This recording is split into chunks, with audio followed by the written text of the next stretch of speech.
ഒരുപക്ഷെ ജനാർദ്ദൻ ചേട്ടനൊക്കെ നടന്ന ഒരു പാതയിലൂടെ തന്നെയാണ് സിനിമയിൽ പിന്നീട് NF നടന്നു വന്നതും അടുത്തുള്ളതുമെല്ലാം.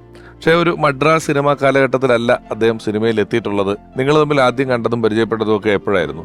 ഞങ്ങൾ കാണാതെ ഇരുന്നതിൻ്റെ കാര്യം പറയാം. ആ ഞാൻ സിനിമ അഭിനയിക്കാനായിട്ട് മദ്രാസിലേക്ക് പോയി. 25-26 വർഷം മദ്രാസിലായിരുന്നു. ഓ, അതിനുശേഷമാണ് ഞാൻ കേരളത്തിലോട്ട് മടങ്ങി വരുന്നത്. ഓ, മലയാള സിനിമ കേരളത്തിലോട്ട് പറിച്ചു കണ്ടപ്പോൾ ഇവിടെ ഞാനും പോകുന്നു. അങ്ങനതാണ്. അപ്പം അത് കാരണം NF-ആയിട്ട് നേരത്തെ പരിചയപ്പെടാൻ ഒരു ചുറ്റുപാടുണ്ട്. അതിനുള്ള ഒരു സാഹചര്യമില്ല. NF ആ മദ്രാസ് സിനിമാ സംഘത്തിലല്ല ഉള്ളത്. ഇല്ലായിരുന്നെങ്കിൽ വർഷങ്ങൾക്ക് മുമ്പേ ഞങ്ങൾ തമ്മിൽ വളരെ പരിചയമായി. പക്ഷേ പരിചയപ്പെട്ട് കഴിഞ്ഞപ്പോൾ എത്രയോ വർഷത്തെ പരിചയമുള്ള രീതിയിൽ ആ ഒരു ബന്ധം വളർന്നു വന്നു. ഒരു മനുഷ്യനെ പറ്റി നമ്മൾ പറയുമ്പോൾ ആദ്യം അയാളുടെ സ്വഭാവത്തെ പറ്റി പറയാം. എന്നെ സംബന്ധിച്ച് സൗമ്യ മനസ്സൻ, സുഹൃത്തുക്കളെ പെട്ടെന്ന് വശീകരിക്കാൻ പറ്റുന്ന ഹൃദയമുള്ള ഒരു നല്ല മനുഷ്യനായിരുന്നു. നേരത്തെ പറഞ്ഞ പോലെ ഒരുപാട് ചിത്രങ്ങളിൽ ഒരുമിച്ച് അഭിനയിച്ചിട്ടുണ്ട്. ഒരു ദിവസം എന്നെ വിളിച്ച് വീട്ടിൽ കൊണ്ടുപോയി. ഓ, വീട്ടിൽ പോയിട്ടുണ്ട്. ആലുവ മാർക്കറ്റിൻ്റെ ഇടയ്ക്ക് ഇപ്പോൾ ഓർമ്മ, വർഷങ്ങൾക്ക് മുമ്പാണ്. മാർക്കറ്റിൻ്റെ നടുവിലൂടെ റോഡിൽ പോയി ഒരു പാലം കയറി ഇറങ്ങി ലെഫ്റ്റ് സൈഡിൽ ഒരു മനോഹരമായ ഒരു വീട്. അവിടെ ഇരുന്ന് ഞങ്ങളെ കുശല പ്രശ്നങ്ങളൊക്കെ സംഭവങ്ങളൊക്കെ സംസാരിച്ച് കഴിച്ച് എന്നോട് സൂത്രം കാണിച്ചു തരാമെന്ന് വിളിച്ച്. ഞാൻ വൈക്കത്തുകാരനാണല്ലോ, അതുകൊണ്ടായിരിക്കാം. താഴത്തോട്ട് ഇറങ്ങിയപ്പോൾ ഒരു പുഴയുടെ, ആലുവ പുഴയുടെ ഒരു കൈവഴി അതിലെ പോകുന്നുണ്ട്. അവിടെ എല്ലാം സെറ്റപ്പ് ചെയ്ത് വെച്ചിരിക്കും. ചൂണ്ട, വലിയ ചൂണ്ടയും മറ്റ് കാര്യങ്ങളും ഒക്കെ. അപ്പം ഞാൻ എൻ്റെ ചെറുപ്പകാലത്തിൽ ഈ പരിപാടി ഉണ്ടായിരുന്നു. നമുക്ക് ചൂണ്ട. അപ്പം ഞങ്ങൾ ആ ചൂണ്ടയൊക്കെ ആയിട്ട് അവിടെ ഒരുപാട് നേരം ഇരുന്ന് സംസാരിച്ച് അങ്ങനെ ആ പഴയ ഒരു സംഭവങ്ങളൊക്കെ ഇങ്ങനെ മനസ്സിൽ NF-നെ പറ്റി ഓർക്കുമ്പോൾ അതാ നമ്മുടെ മനസ്സിൽ. നിങ്ങൾ ഇപ്പൊ അത്തരം സന്ദർഭങ്ങളിലൊക്കെ സിനിമയെക്കാളും ഈ നാടും നാട്ടിൻപുറവും അങ്ങനത്തെ ഒരു കാര്യങ്ങളൊക്കെ ആയിരിക്കുമല്ലേ വർത്താനം പറയുന്നതും? അതെ. സിനിമ അതിനകത്ത് വരുന്നേ ഇല്ല. ഞങ്ങളൊക്കെ സംസാരിക്കുന്ന സമയത്ത് അന്ന് സിനിമയല്ല, അതിനെക്കാളും എത്രയോ വിഭിന്നമായ സംഭവങ്ങളെ പറ്റിയാണ് സംസാരിച്ചുകൊണ്ടിരുന്നത്.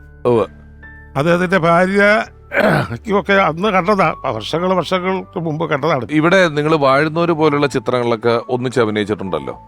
അപ്പോൾ ഒരു സമയത്ത് NF വന്നു. NF മിമിക്രി, നാടകം ഇതിൻ്റെയൊക്കെ ഒരു പിൻബലത്തിലാണ് സിനിമയിലേക്ക് വരുന്നത്. പിന്നീട് വലിയ ഡയലോഗുകളും കാര്യങ്ങളും ഒക്കെ പറയുന്നു, നെടുനീളൻ ഡയലോഗുകളൊക്കെ പറയുന്ന സൈസ് കഥാപാത്രങ്ങളെ ചെയ്യുന്നു. ആ സമയത്തൊക്കെ ഇപ്പോൾ നമ്മൾ വീട്ടിലൊക്കെ വരുമ്പം സിനിമേതര കാര്യങ്ങൾ സംസാരിക്കുമെങ്കിലും ഈ സിനിമയുമായി ബന്ധപ്പെട്ട് നിങ്ങൾ തമ്മിലുള്ള ഡിസ്കഷൻസ് ഒക്കെ എന്തായിരിക്കും?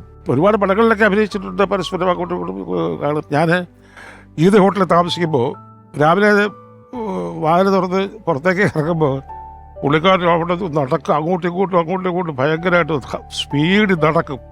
എന്നിട്ട് ഇങ്ങനെ എന്നോട് പറയും, ചേട്ടാ രാവിലെ ഒന്നും ഉഷാറാവട്ടെ. അപ്പം ശാരീരികമായിട്ടും ഈ കാര്യത്തിലൊക്കെ ആരോഗ്യപരമായ കാര്യങ്ങളിലൊക്കെ വളരെ ഉണ്ടായിരുന്ന ഒരാളാ. തമാശ വെച്ചാല് ഞങ്ങൾ തമ്മിൽ വലിയ പ്രായ വ്യത്യാസം ഇല്ല. അതറിയാമോ? അതറിയില്ല. എന്റെ വിചാരം ജനാർദ്ദൻ ചേട്ടൻ നല്ല മൂത്ത ഞാനാ.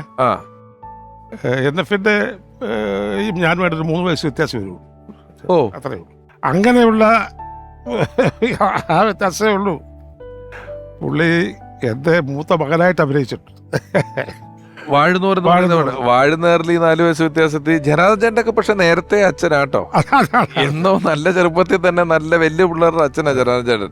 ഇപ്പൊ എനിക്ക് തോന്നുന്നു വാഴുന്നോർ എന്ന് പറയുന്ന പടം നിങ്ങൾ തമ്മിലുണ്ട്, പള്ളുവാതിക്കൽ തൊമ്മിച്ചൻ എന്ന് പറയുന്ന പടമുണ്ട്, പഞ്ചാബി ഹൗസ് ഉണ്ട്, ഉസ്താദ് ഉണ്ട്, റൈഫയലുണ്ട്, പത്രം, Chanda mama, one man show, ഒരുപാട് സിനിമകൾ, നരിമാൻ, ദുബായ് എന്നൊക്കെ പറയുന്ന ഒരുപാട് സിനിമകളിൽ ഒന്നിച്ച് അഭിനയിച്ചിട്ടുണ്ട്. അപ്പം അതുമായി ബന്ധപ്പെട്ട യാത്രകൾ, ഓർമ്മകൾ എന്ന് പറയുന്നത് എപ്പോഴും വളരെ വിലപ്പെട്ടത്. ഈ പറഞ്ഞ പോലെ നിങ്ങൾ ചോദിച്ചിട്ടുണ്ട് ഈ 4 വയസ്സ് വ്യത്യാസത്തിൽ മകനായിട്ട് 3 വയസ്സ് വ്യത്യാസം. അത് ഈ വേണുചേട്ടനൊക്കെ അങ്ങനെയാന്ന് തോന്നുന്നുണ്ട്. വേണുചേട്ടനൊക്കെ എന്നോ അച്ഛനാ.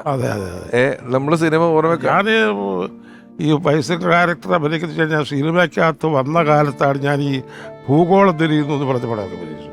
അന്ന് സുകുമാരി ചേച്ചിയുടെ ഭർത്താവായിട്ട് അഭിനയിച്ചു.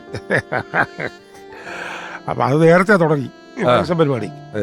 ഈ NF ചില കഥാപാത്രങ്ങൾ എനിക്ക് തോന്നുന്നു അദ്ദേഹം കുറേ സിനിമകൾ തുടക്കം തൊട്ട് അദ്ദേഹത്തിൻ്റെ ഒരു സൗഹൃദ വലയത്തിലുള്ള സിദ്ദിഖ് ലാൽ കൂട്ടുകെട്ടിൽ അവരെഴുതിയ പപ്പൻ, പ്രിയപ്പെട്ട പപ്പൻ എന്ന് പറയുന്ന പടത്തിലും റാംജി റാവു പോലുള്ള പടങ്ങളിലൊക്കെ ചെറിയ വേഷങ്ങൾ ചെയ്തിട്ടുണ്ട്. ഒരുപാട് പൂവിന് പുതിയ പൂന്തന്നൽ പോലുള്ള സിനിമയിലൊക്കെ ഒരുപാട് ചെറിയ വേഷങ്ങൾ ചെയ്ത് അദ്ദേഹത്തിനൊരു ബ്രേക്ക് ആകുന്നത് 93 ജൂഡ് അട്ടിപ്പേറ്റി സാർ, 90കളുടെ തുടക്കത്തിൽ ജൂഡ് അട്ടിപ്പേറ്റി സാർ ചെയ്യുന്ന മിഖായലിൻ്റെ സന്തതികൾ എന്ന് പറയുന്ന സീരിയലിലെ മദ്യപാനിയായിട്ടുള്ളൊരു കഥാപാത്രം, അത് ദൂരദർശനിലായിരുന്നു. ആ കഥാപാത്രം ഒരു സീരിയലിൻ്റെ 2ാം ഭാഗം പിന്നെ തിയേറ്ററിൽ സിനിമയായിട്ട് വന്നു, പുത്രൻ എന്ന പേരിൽ.